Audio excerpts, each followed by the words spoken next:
Hey pole dancer, welcome to the Evidence-Based Pole Podcast. My name is Rosie Boa. I'm a pole dancer, pole teacher, and personal trainer, and I've started this podcast so that we can learn together, talk with the experts, read the research, and feel better on and off the pole. So if that sounds like something you're interested in doing, let's go.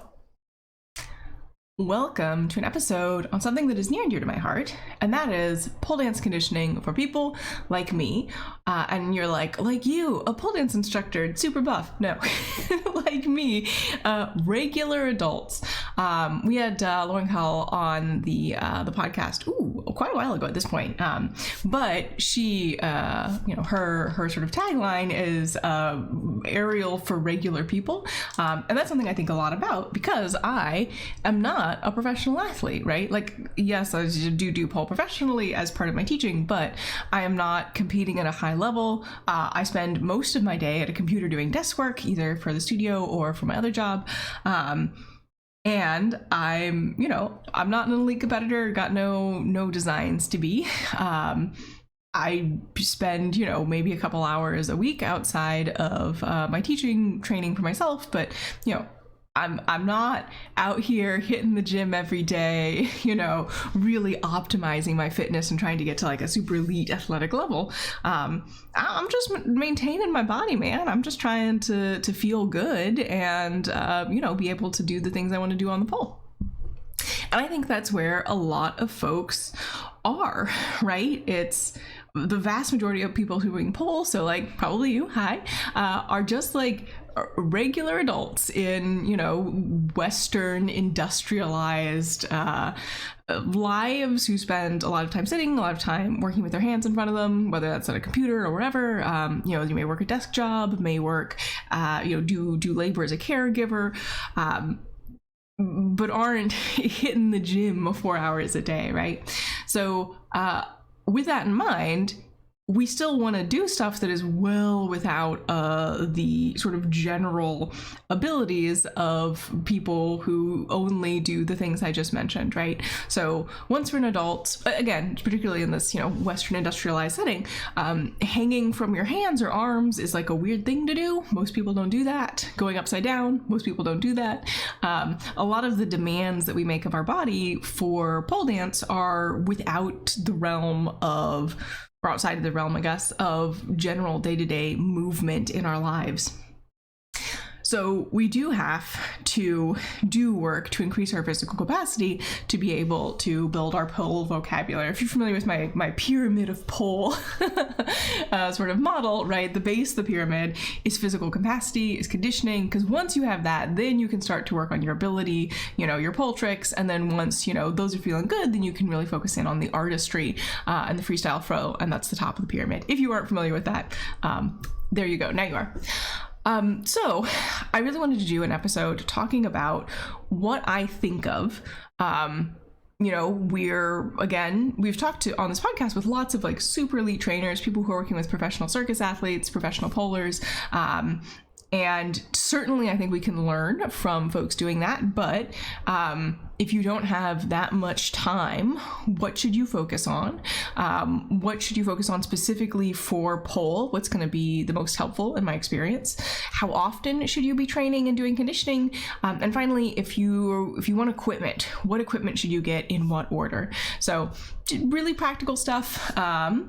And I would say before we jump in, the first thing I want to mention for everybody, and this goes for me too, is that it's super important that we recognize how much time and energy and attention we have to put into pole. And if we are looking at folks who are, significantly more conditioned than we are, significantly more technically advanced than we are, to, if we're going to make comparison, and ideally we don't, but it happens, we're human, right? We're all on Instagram. We can be like, oh, yes, this person, has amazing physical prowess, but also they're training 6 hours a day, and I can't do that, right? Like, I don't have the time and energy to do what they are doing. Not because I don't have the physical ability if I had that time and energy, but because I've made other decisions with my life. And there's nothing wrong with that. But I think that it's really important that we come to things with that understanding, right? Like, I'm not going to be out here doing Iron X because I'm not training for Iron X, because that would just take more time and effort and ability. Well, not ability, but more time and effort and attention than I have right now. So with that in mind, what should you be training? So there are lots of different aspects of fitness. So I think we tend to think of fitness as like a single big bucket that we put things into, and the more things you put into it, the more fit you are. But I think it's actually more helpful to think of it as one of those, star diagrams, right? Where you've got different aspects and you work on each of them independently, right? And some skills, you can share between them, right? So the better your body awareness, the easier it's going to be to train both strength and flexibility. But just training strength doesn't necessarily also mean that you are going to gain flexibility. So what do I think of, and what would I focus on most for off-pole conditioning as a regular human adult who does pole? The first thing I would do is absolutely strength.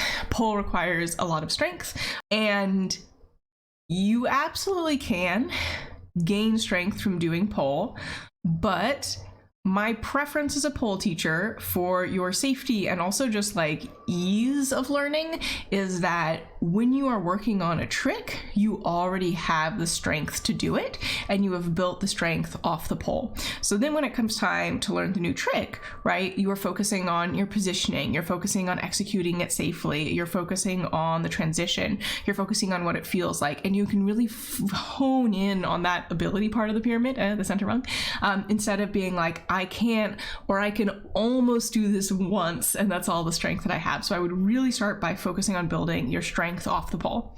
And the next thing I would do is flexibility. And I put flexibility below strength because if you train flexibility more than strength and you get a huge range of motion, but perhaps it's a passive range of motion and you can't move yourself into and out of that range of motion, it's not going to be helpful on the pole, right? There's not a whole bunch we do on the pole that requires just passive flexibility. So I would say strength training, then flexibility training. And the third thing I would work on is balance training. I actually have a video on demand on Vimeo somewhere. You can hit me up on Instagram or email if you want the link. That is just balance training for pole dancers. A couple of reasons for this. So one is that we don't necessarily get it on the pole. We might get it a little bit, but a lot of what we do on the pole requires a lot of balance. So heels work, obviously. If you're doing stuff in heels, you need to be able to balance. But also, anything with 2 points of contact, right? So if you're working towards things like a butterfly, you need a lot of balance not to go from one side to the other. Even something like a cupid, right? That's balance. You're finding the position for your weight that lets you hold that position and stay in it. Also, a lot of pole moves require some sort of hand balancing component, and you will be shocked to hear that balancing is a big part of hand balancing. So even though we have the pole there as a support, it's also still really important to work on. So strength, flexibility, balance. Fourth thing is endurance. So I would definitely say a little bit of cardio ain't gonna hurt you. We could all use, slightly fitter hearts. But generally in pole dance, we are not doing things for super long, right? Generally, like the highest exertion is gonna be for performance for like 3 or 4 or 5, 6 maybe minutes. Again, for recreational folks. So I don't know that endurance, steady state cardio is going to be necessarily the best bang for your buck, especially if you're doing things like a freestyle class, like my freestyle class, where I have you freestyle for 20 minutes at a stretch during the warm up. And that's 20 minutes of moderate cardio. So I think it's easier for us to get endurance in pole classes. And then finally, and this has a little asterisk next to it, would be power. So strength and power are different. Strength is your ability you can think of strength as your ability to move things, and power is your ability to move things quickly, right? So strength would be, I can pick this heavy suitcase up and put it down on a step. And power would be more like, I can quickly thrust this suitcase up and, toss it onto the step. depending on your style of pole, power may or may not be very important to you.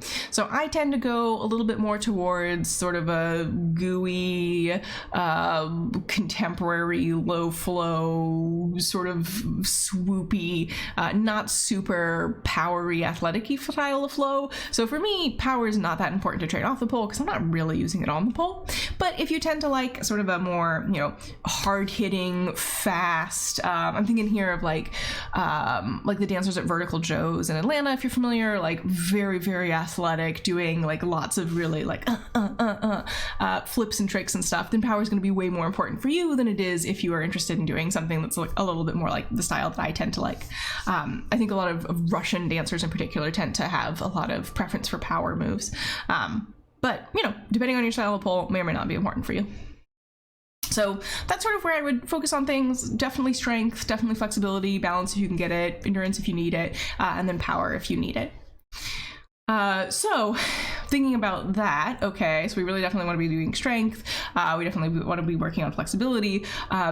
What should we be focusing off the pole? So if you're working at sort of a stronger or a higher, if you have more time to spend and you have very specific pole goals, like I want to do a specific movement in a competition routine, then I would say very targeted conditioning is probably what you're going to want to do, and I'd probably work one-on-one with a coach on that.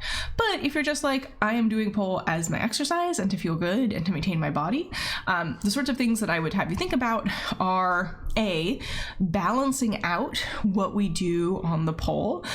So helping to, we do a lot of pulling motions in pole, right? We tend to, hold our weight in our arms and bend our arms, right? So if you've ever worked with like an arms only climb, that's a big pulling motion, or even just regular climb, or even just spins, right? All of that requires a lot of engagement, and we're sort of downward force with our arms. So I would really recommend getting some pushing motions in there as well. It's still going to be relevant. So I was thinking about things like a push-up. If you're working on a caterpillar climb, reverse climb, whatever you call it, you need a push-up motion in there to push your body away from the pole. But we tend to do a little bit more pulling than pushing. So I would definitely put some pushing in there. Also working both sides evenly, particularly if you tend to have a favorite on the pole. Working off pole can help you build a little bit more, give you more options on the pole. Should you ever become injured, you'll have that extra strength and stability in whatever your offside is to start working on that. Hopefully you're working on both sides all the time, but I know it doesn't always happen. And also, I think another thing that can be really helpful to work on off the pole is figuring out, again, a great place to work with a coach or a teacher, figuring out what it is you're struggling with technically, if there's something specific you're working on, breaking it down into its components, and then focusing on the component that is weakest for you, right? So a great example here would be in an invert. If you have a really strong pole crunch, and you can hold that little like ball shape with your body super well, but every time you try to tilt backwards, instead your arms just sort of like extend and you find yourself coming down to the floor instead of tilting backwards. Something that could be very helpful there would be to work on bicep and tricep strength. So and that's definitely something you can do on the pole, but if you're just doing targeted strength training, it's going to be more efficient, grab some weights and do it there. So that's what I'd work with off the pole to help with on the pole, balancing out whatever movements you're doing on the pole, whether that's making sure you're doing both sides, working on pushing motions, and also giving yourself the time and space and focus to really break things down and be like, okay, I'm focusing on this specific body part, this specific movement. How often should you train? We're busy, right? We all got shit to do. So in general, I'd recommend, right? I think strength and flexibility are the most important. So I'd recommend one strength and one flexibility focused training session per week. That's what I teach in my membership or drop-ins. It's not all members, but, and I do those as half-hour sessions. So, and I think that, again, for most recreational polers, any additional conditioning you can do off the pole is going to be helpful. If you can commit to, a half-hour a week strength, a half-hour a week flex, one or both, I think you will really begin to see some changes and improvements and begin to have an easier time noticing things in your body. So that's my recommendation. And I think most folks have 2 half-hour blocks somewhere in their week that they can sort of like shuffle things around and get in. If you were really interested in forming a habit, so there's this really interesting study by Koshal, Rhodes in the Journal of Behavioral Medicine from 2015, and they were looking at habit formation and exercise in people who had just come to the gym for the first time, and they did a big longitudinal study, and they found that if you really want to develop a movement habit, the ideal sort of cadence and duration is 4 classes a week for 6 weeks. So if you are already doing pole classes, I would say maybe try to have 4 total pole and off pole movement sessions a week. And I think for most folks, that's plenty, right? Like that's actually what I teach in my membership, right? Is we got 1 pole tricks, 1 freestyle flow, 1 flex, and 1 strengthening. And I think that is about what most, again, just regular adults tend to have time for in their week at the upper limit. But yeah, so I would say 4 classes a week is a good, 4 total bouts of exercise a week is a good thing to try for if you really want to try and build this habit of conditioning regularly. And I would include your pole classes in that. Do make sure you get a rest day. And again, for, just regular adults, I'd say 1 day a week, I mark it on my calendar and I'm like, this is the day I'm not doing any targeted pole exercises or anything. And you can still go for a walk and, maybe do some gentle stretching. You don't have to be completely sedentary, but, just don't go super hard. And also, if you are finding that you're really sore the day after your conditioning, particularly if it takes a little while to go away, reduce the intensity, maybe reduce the how often you do it. Frequency is the word I was looking for there as well. Give your body a little bit of time to adapt. I know that there's this idea that you have to be sore after exercising to know that it worked well. You don't. And if you are so sore that it's affecting you negatively in the rest of your life, you have gone too hard, my friend. Take it down a notch, and give your body time to recover. All right. And then the final thing I wanted to talk about was equipment. So particularly if you're doing pole dancing in a studio and you're doing your conditioning at home, which, honestly, I think that's how I tend to do it, because, I don't have a studio that I'm going to right now, but that's how I tend to do it because it's easier to just do something at home than convince myself to go into a gym or something. And maybe that's different for you. Maybe you love going to a gym, perfectly fine. But if you are conditioning at home, eventually you're probably going to be like, do I need more equipment? What should I be getting? Do I need anything? And I would say, first of all, you don't need anything. You can get really far just with body weight and isometrics. Isometrics are where you are not moving, but you're really resisting against yourself or against a stationary object. And isometrics are really great for building strength, really great for joint health. I'm a big fan of them. If you've taken a lot of my classes, you know that I use them. And the nice thing about isometrics is they scale with your strength, right? The stronger you get, the more you can resist against yourself, the sort of more benefit you get from the exercise. So you do not need equipment, but if you were going to get equipment to exercise with, I've ranked what I would recommend getting first. And actually the very first thing is probably something you already have, and that is a chair. So if you take classes with me, you'll probably notice that I offer options with a chair quite a lot. Sometimes it is to, make things more accessible. So if you don't like doing things on your knees, right? Maybe you have tender knees or joint issues. If you are standing and have your hands on a chair, that can be your quadruped hands and knees replacement. You can do pretty much everything there that you can do on your hands and knees. Or you can use it to make exercises more challenging, right? So tricep dip, if you're familiar, when your hands are on the floor behind you and you push your butt up and then you bend your arms to bring your butt down to the ground and then extend your arms to bring your butt away from the ground. You can get a greater range of motion if your hands are on a chair or a bench or something instead. So I would definitely start with a chair. It's going to give you a lot more options, particularly if you have any joint issues. Probably the next thing I get would be yoga blocks, or else something just light. These are something that I use a lot, not just for stretching, but also as a sorry, I'm a nerd, as a way to give you haptic feedback, right? So particularly with the position of your back, it's really hard to see, and it takes a lot of focus to be able to feel and to be able to build the ability to feel what your back is doing. So putting a yoga block on your back can be really helpful. Also, my favorite split stretch actually is on your back and uses a yoga block. So I recommend yoga blocks. I like them a lot. You can also use a book or something. Folded up towel will also work, but I do like yoga blocks. And then if you're thinking of other things to get, a yoga mat, again, not necessary, but particularly if you're finding that you're really sliding a lot, yoga mats can be helpful for that. That's sort of their main purpose, is to prevent you from sliding around on the floor.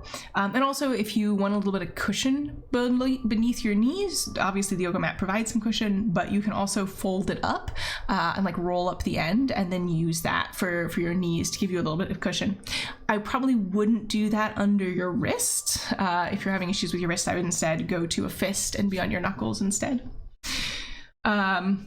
Next up, and now we're getting into the realms of like, these are just kind of nice to have, you don't need them. A yoga strap or a belt or something, you can use it to assist yourself with stretches. You can use it for isometrics. You can use it for like shoulder flossing. Pretty useful. And also TheraBands, and I sort of like put these on the same tier. I put a yoga strap or belt slightly above them because, again, it's probably something you already have. TheraBands are wonderful, especially if you have a pole that you can work with, because you can get a lot of the same sort of motions that you can get with a cable machine, obviously with less resistance, but particularly for different pushing motions and movements through the shoulder joint. TheraBands are really, really helpful. They come in lots of resistances. And if you're in the conditioning club, there's actually a follow-along workout video in your private area that goes over some TheraBand exercises that you can do that I really like, but I can't assume that everyone's going to have TheraBands in a pole. And then next up, and these are a little bit more expensive, which is why I put them after TheraBands, dumbbells. So I actually have like a set of like weights that are adjustable. They don't go super high. You can get them to get super high in weight, but they're very, very helpful particularly for upper body conditioning, particularly for pushing upper body conditioning, which is something that, again, is very helpful for us as pole dancers. And I do, in my conditioning classes, I will often offer options, for dumbbells as well, just because you will progress a little bit faster if you have a little bit more weight, but again, it's optional, right? You can do the exact same things in other ways or with your body weight.